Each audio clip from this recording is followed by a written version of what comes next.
Assalamualaikum warahmatullahi wabarakatuh. Selamat pagi anak-anak kelas 4A MI Masudia. Pagi ini kita bertemu lagi pada pembelajaran tematik tema 2 subtema 1 tentang sumber daya alam di Indonesia. Sumber daya alam sendiri adalah semua kekayaan yang berupa benda hidup maupun benda mati yang tersedia di alam dan dapat dimanfaatkan untuk memenuhi kebutuhan hidup manusia. Berdasarkan sifatnya, sumber daya alam ada dua. Yang pertama, sumber daya alam yang tidak dapat diperbarui. Sumber daya alam yang tidak dapat diperbarui atau sumber daya alam yang akan habis dalam waktu tertentu jika dipergunakan terus-menerus. Contoh minyak bumi, emas, besi, dan batu bara. Yang kedua, sumber daya alam yang dapat diperbarui atau terbarukan. Sumber daya alam yang dapat diperbarui atau adalah sumber daya alam yang dapat digunakan secara berulang-ulang dan dapat dilestarikan. Jadi bisa diusahakan untuk tersedia kembali. Contohnya tumbuhan, hewan, sinar matahari, angin, dan air.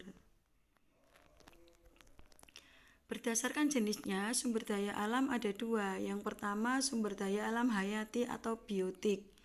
Sumber daya alam hayati atau biotik adalah sumber daya alam yang berasal dari makhluk hidup, contohnya tumbuhan dan hewan. Sedangkan yang kedua, sumber daya alam non-hayati atau abiotik, yaitu sumber daya alam yang berasal dari benda mati, contohnya air, bahan tambang, dan batuan. Sumber daya alam di Indonesia. Sumber daya alam tersebar di seluruh Indonesia. Sumber daya alam di setiap pulau tidak selalu sama, tergantung pada perbedaan kondisi alamnya. Yang pertama di Sumatera itu banyak pegunungan, budidayanya kopi, lada, coklat, tembakau, karet, dan kelapa sawit. Kaya akan hasil tambang seperti minyak bumi, batu bara, dan timah.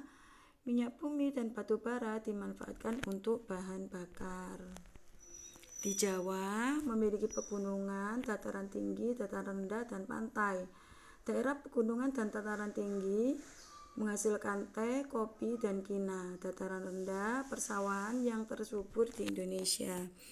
Pesisir pantai menghasilkan budidaya ikan laut, rumput laut, pertanian garam, dan penjemuran ikan asin. Di Kalimantan, sebagian besar berupa dataran rendah dan hutan yang lebat. Hutannya ini adalah habitat alami bagi hewan yang terancam punah.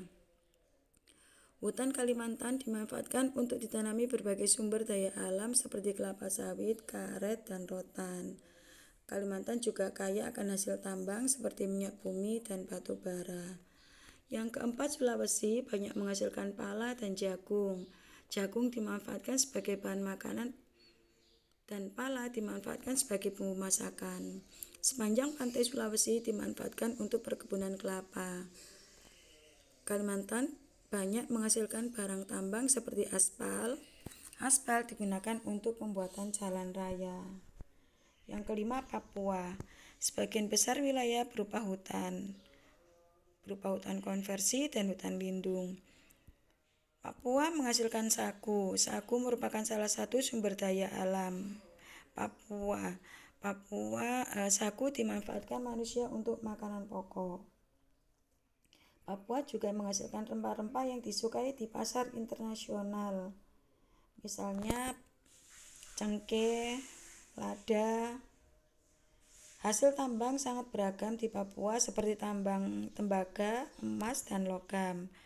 Emas untuk bahan baku pembuatan mata uang dan perhiasan seperti anting, cincin, kalung, dan gelang. Untuk tugasnya mengerjakan kitab tematik tema 2 halaman 7-8, nomor 1-4. Saya akhiri dulu, semoga bermanfaat. Terima kasih. Assalamualaikum warahmatullahi wabarakatuh.